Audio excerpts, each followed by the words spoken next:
दोस्तों,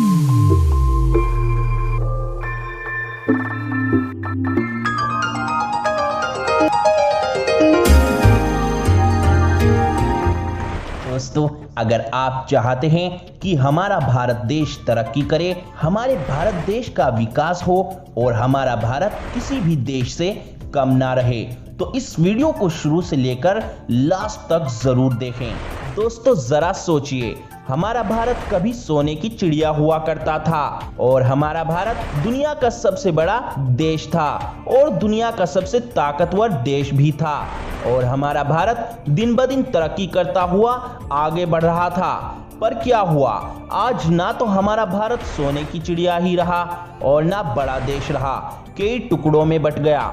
और ना ही आज हमारा भारत इतना ताकतवर देश रहा और ना ही हमारे भारत की तरक्की हो रही है। जरा गौर कीजिए, आखिर ऐसा क्यों हो रहा है? जिस तरह पहले हमारा भारत कई टुकड़ों में बट गया था, पाकिस्तान, बांग्लादेश, नेपाल, भूटान और म्यांमार, उसी तरह आज फिर से हमारा भारत दो टुकड़ों में बट चुका है, हिंदू और मुस्लिम। बुरा मत मानिएगा, ये एक कड़वा सच है। हमारा भारत खोखला हो चुका है। आज अगर हमारे भारत देश पे कोई मुल्क हमला कर देना तो हम कुछ नहीं कर सकेंगे सिवाय अपनी तबाही के। आपने वो कहावत तो सुनी है ना, अपनों की फूट जगत की लूट। आज ऐसा हमारे पूरे भारत में हो रहा है, लेकिन हमारे भारत का कोई भी नागरिक ये सोचता ही नहीं, हम हिंदू हो या मुस्लिम, सिख हो या ईसाई, अरे हैं तो हम सब भारत देश के ही नागरिक। फिर किस बात का लड़ना और किस बात का झगड़ना? अगर हम अपनी पांचों हाथ की उंगलियों में से एक भी उंगली काट देना तो हमारे हाथ की सारी पावर खत्म हो जाएगी।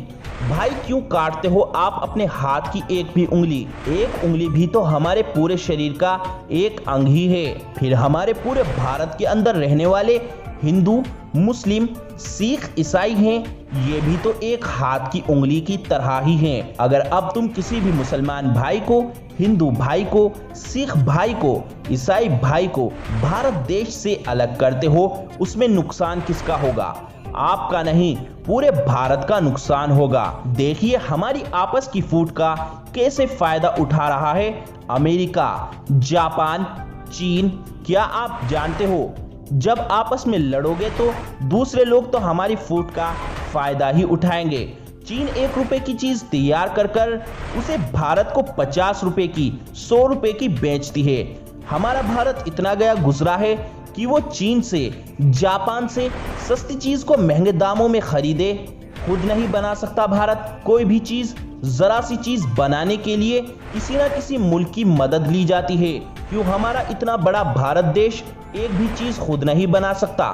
अब बुलेट ट्रेन को ही ले लो, जापान के ही लोग भारत के अंदर बुलेट ट्रेन को ईजाद करने में लगे हुए हैं, जबकि जापान पहले से ही अपने देश में बुलेट ट्रेन का बाप मैगलेव ट्रेन बना चुका है, जिसकी स्पीड 600 किलोमीटर प्रति घंटा है। और दूसरे देश के लोग अपने देश से अच्छी चीज क्यों देंगे भारत को बनाकर? उनका भारत क्या लगता है? बुलेट ट्रेन जापान के लोग बना रहे हैं, इसीलिए कई करोड़ रुपए फालतू के जाएंगे। अगर भारत खुद बुलेट ट्रेन बनाता, बहुत कम पैसों का खर्चा आता, बल्कि भारत जापान को भी पीछे हटाकर कुछ नई तकनीक ईजाद करता। मगर नहीं, हमारे भारत के लोगों के दिमाग में तो सिर्फ एक चीज बस चुकी है, ये हिंदू है मारो, ये मुस्लिम है इसे मारो, ये सिख है इसे भी मारो, ये ईसाई है इसे भी मारो। अरे मारो मारो, आखिर में सिर्फ आप अकेले बचेंगे, फिर आप खुद को अपने आप मारना। क्या कर रहे हो? हमारे भारत देश के अंदर से मोहब्बत नाम की चीज खत्म हो चुकी है। आइए आपको बताते हैं इस झगड़े को खत्म करने के लिए हमें क्या क्या करना चाहिए। नंबर 1, सबसे पहली बात, अगर आप फेसबुक और व्हाट्सएप पर कोई भी हिंदू मुस्लिम झगड़े की वीडियो देखें तो एकदम गुस्सा मत होइएगा, क्योंकि आजकल फेसबुक और व्हाट्सएप वाले लोग पैसा कमाने के चक्कर में हिंदू मुस्लिम झगड़े की वीडियो को एडिट कर नकली बनाकर या छोटे मोटे झगड़े को एक बहुत बड़े झगड़े में एडिट करके उस वीडियो को व्हाट्सएप, फेसबुक और यूट्यूब पर अपलोड कर देते हैं। लेकिन सब लोग बेवकूफ बन जाते हैं। अरे जरा सी बात पर गुस्सा मत हुआ करें। पता कर लिया करें पहले ये बात सच है या झूठ। और हाँ, इन झगड़ों की वीडियो को शेयर भी मत करा करें, नहीं तो आग बढ़ती ही चली जाती है और पेट्रोल डालने का काम आप लोग वीडियो को शेयर करके करते हो। नंबर 2, किसी भी बड़े न्यूज़ चैनल की खबर को अपने दिमाग से समझें। दोस्तों, आज हमारा दिमाग ऐसा हो चुका है, किसी ने कुछ भी कहा तो एकदम यकीन कर लेते हैं। पहले अच्छी तरह जांच पड़ताल कर लिया करें और फिर खुद से भी सोचें कि क्या ये आदमी सही कह रहा है या गलत। इसी तरह जब बड़े न्यूज़ रिपोर्टर कोई भी हिंदू मुस्लिम झगड़े की खबर बताएं तो आप अपना आपा मत खोया करें। झगड़ा तो आपका अपने घर वालों से भी होता ही होगा, है तो हम भी इंसान, गुस्सा आ जाता है। अगर किसी भी टीवी रिपोर्टर ने बताया हिंदू मुस्लिम झगड़ा हुआ है तो आप अपने दिमाग से सोचें, क्या पता उनका कुछ आपसी छोटा मोटा मामला हो, लेकिन हम तो उस घर के ही टाइप के छोटे से झगड़े को एक बड़ा इशू बना देते हैं। कोई भी झगड़े की बात सुने अगर आप, तो पहले अपने दिमाग से सोचें, क्या पता ये बात गलत हो, क्या पता उनका कुछ आपसी मामला हो। इसी तरह दो दोस्त, एक हिंदू एक मुसलमान, आपस में मजाक मजाक में कुश्ती कर रहे थे, लेकिन लोगों ने देखा हिंदू और मुसलमान लड़ रहे हैं और टीवी रिपोर्टर ने हिंदू मुस्लिम झगड़ा साबित कर दिया। नंबर 3, किसी भी बिजनेसमैन और पॉलिटिकल वाले लोगों की बातों पर ध्यान ना दें। कोई भी बिजनेसमैन और पॉलिटिकल के लोग आपका भरपूर फायदा उठाते हैं।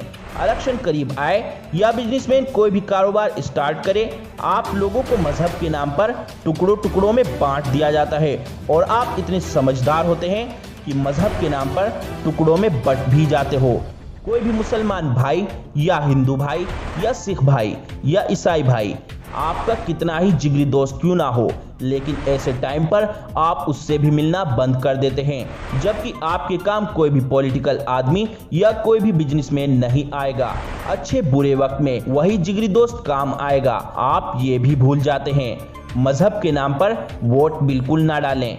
देश का विकास अगर करना है तो वोट का असल हकदार जो हो उसको वोट डालें। मजहब के नाम पर शॉपिंग मत करें, ये हिंदू भाई है या मुसलमान भाई है। इस तरह ना ही किसी का सही तरीके से कारोबार सेट हो पाता है। मजहब के नाम पर लड़ना बंद करें, नहीं तो बिजनेसमैन और पॉलिटिकल लोग आपका भरपूर फायदा उठाएंगे। नंबर 4, मोहब्बत फैलाइए। एक बात बताइए आप मुझे, किसी भी इंसान को आप नफरत भरी आंखों से देखोगे तो क्या वे इंसान आपको प्यार भरी आंखों से देखेगा? वे इंसान भी नफरत भरी ही आंखों से देखेगा। छोटी मोटी बातों को नजरअंदाज कर दिया करें। किसी की भी बात हो, हिंदू हो या मुस्लिम, सिख हो या ईसाई, कोई अगर आपसे लड़े या आपके मारे तो आप ना लड़ें और ना उसके मारें, नहीं तो अगर आप भी लड़ेंगे तो बात बढ़ेगी घटेगी नहीं। सबसे मोहब्बत से मिलें और मोहब्बत फैलाएं।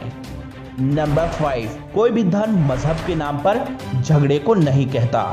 किसी भी धर्म में ये नहीं है कि किसी बेकसूर इंसान को मारा जाए। अगर किसी मुसलमान भाई से लड़ाई हुई तो आप सभी मुसलमान भाई को मारने लगते हैं। गलती तो सिर्फ एक आदमी ने करी है, बाकी तो सिर्फ बेकसूर हैं। फिर आप बाकी मुसलमान भाई को क्यों मारते हो?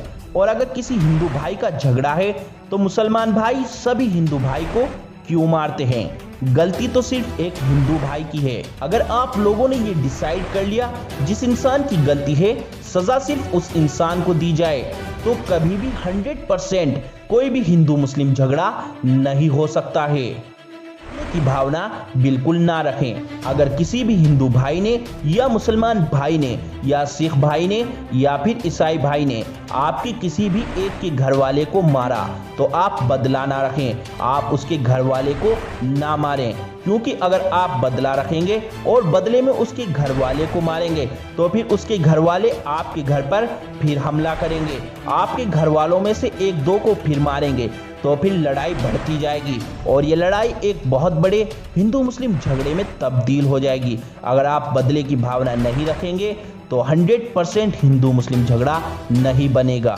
दोस्तों, आज हिंदुस्तान का हर एक नागरिक खतरे में है। हिंदुस्तान का हर एक नागरिक डर और घबराहट में अपनी जिंदगी इस वक्त जी रहा है। हर किसी की यही सोच है। हिंदू भाई सोचते हैं हिंदू खतरे में है, मुसलमान भाई सोचते हैं मुसलमान खतरे में है। आपको क्या लगता है, हिंदू भाई या मुसलमान भाई खतरे में हैं? नहीं, पूरा भारत देश खतरे में है। मोहब्बत फैलाइए, मोहब्बत फैलाइए, फैला दो इस इबरत भरे, मोहब्बत से भरे इस तबाही से बचने के लिए इस वीडियो को। भारत का विकास करना है तो लोगों को जागरूक करें। ये वीडियो देश के कोने कोने में एक एक बच्चा देखना चाहिए। अब आपके हाथों में है पूरे भारत देश को बचाना। और वीडियो को लाइक जरूर करें। और इस चैनल पर आप जिंदगी जीने के तरीके से लेकर नॉलेज और जबरदस्त फैक्ट भरी वीडियो देखने के लिए इस चैनल को सब्सक्राइब और घंटे को दबाना ना भूलें।